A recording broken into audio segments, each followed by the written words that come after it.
Let's start explaining basic financial terms you should understand with something everyone experiences, even before they fully understand money: taxes. Imagine you work all month. You finally get paid $2,000. You check your bank account and only $1,456 shows up. So you think, wait, where did the rest go? It goes into taxes. Yeah. Hi, I am Imran, the instructor of finance courses and data analyst. Federal income tax, state tax, Social Security tax, Medicare tax. This is how modern governments collect money to function. In financial terms, taxes are compulsory contributions imposed by governments to fund public services: roads, schools, hospitals, law enforcement, infrastructure, and yes, sometimes very expensive military projects. And if we do really look into deep, there are different categories of taxation. Income tax, charged on the money you earn. Sales tax, charged when you spend money. Capital gains tax, charged on profits from investments. Payroll taxes like Social Security and Medicare. Social Security tax works like a forced retirement savings system. You contribute while working and later receive benefits during retirement. Medicare tax funds healthcare coverage for older adults and individuals with disabilities. Now comes the confusing part: tax filing. Ironically, the government already knows how much you owe, but you're still required to calculate and report it yourself. If you underpay, penalties apply. If you overpay, you get a refund, essentially an interest-free loan you gave to the government. Annoying? Yes, but here's the financial reality. Countries with higher and well-managed tax systems often enjoy higher standards of living. Now let's move to another financial term you absolutely must understand: banks. Most people think banks simply store money. That's incorrect. Banks operate as financial intermediaries. When you deposit $1,000, the bank does not lock it in a vault. Instead, under a system called fractional reserve banking, the bank keeps only a fraction and lends the rest to borrowers. Your deposited money may be used to fund someone else's car loan, mortgage, or business loan. Banks earn revenue through interest rate spreads. They pay you a small interest rate for deposits and charge borrowers a higher interest rate on loans. Why do people trust banks? Convenience and digital access, interest earnings, security.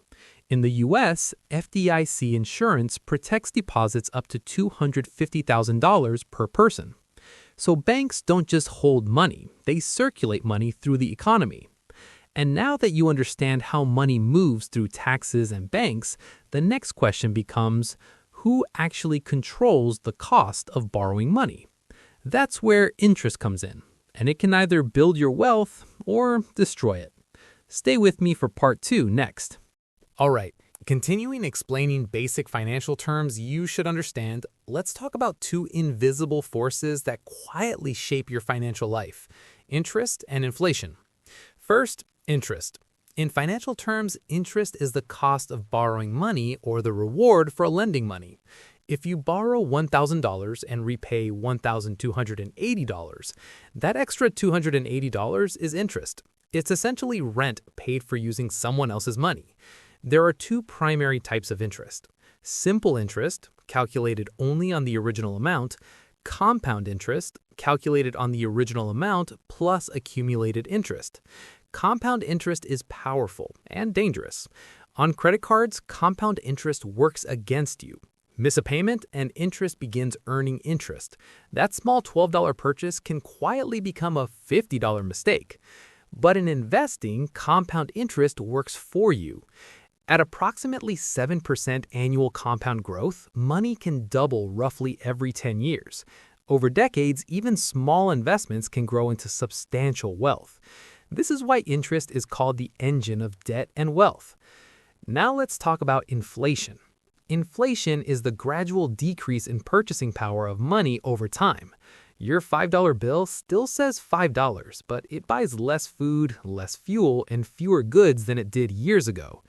Inflation happens for several reasons: excess money supply, high consumer demand, supply chain disruptions, rising production costs, psychological expectations of rising prices.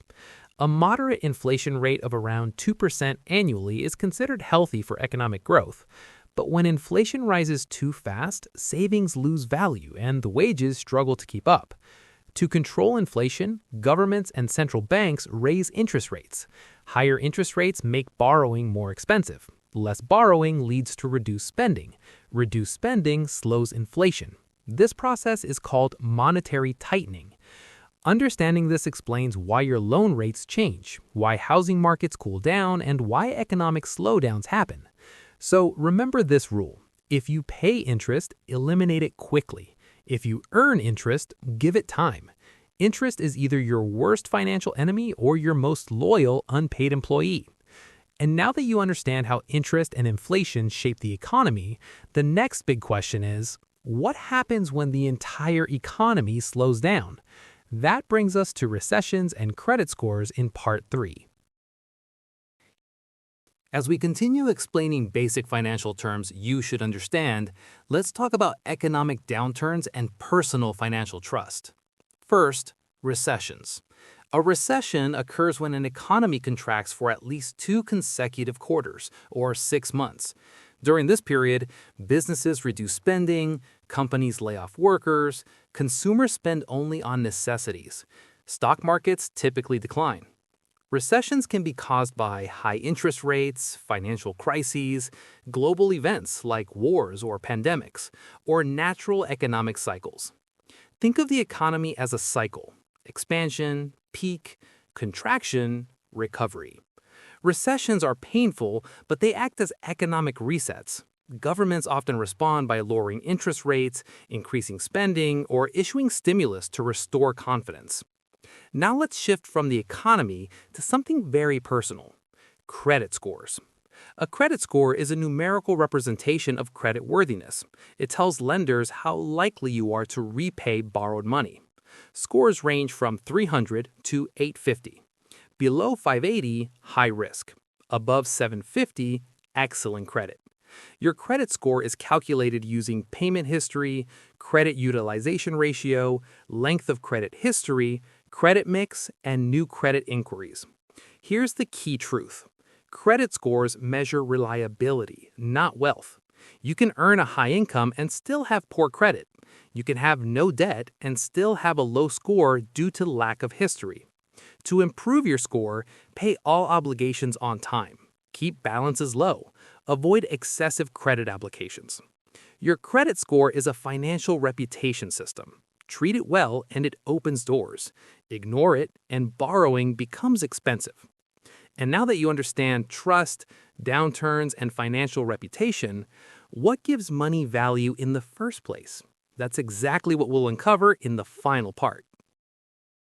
To finish explaining basic financial terms you should understand, let's talk about the foundation of wealth: money, investing, value, and time.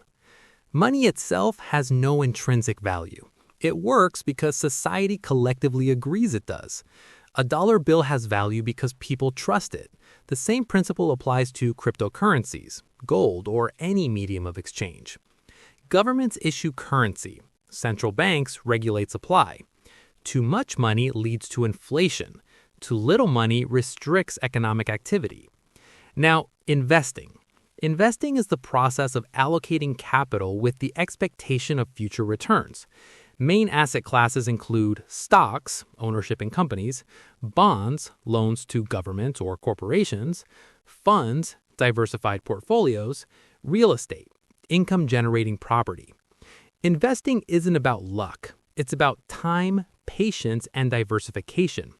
Most wealthy individuals didn't get rich quickly. They allowed compound growth to work over decades. The real danger isn't market volatility. It's never investing at all. Now, let's talk about value. Value is subjective. Gold is valuable because people perceive it as rare and desirable. Luxury brands charge more because consumers believe they offer higher value. Income directly correlates with the value you provide. Solve big problems, earn more money. Create scalable solutions, multiply income. And finally, time. Time is the most powerful financial asset. Most people trade time for money. High earners leverage skills, systems, and investments so time works for them. In investing, time is unmatched. Small, consistent investments over decades can create extraordinary wealth. That's why ordinary earners can retire wealthy, not by beating the system, but by using it correctly. Money grows slowly at first, then suddenly. And once you understand these principles, finance stops being confusing and starts being predictable. If this video helped simplify money for you, the next step is learning how to apply these concepts in real life. That's where financial freedom begins.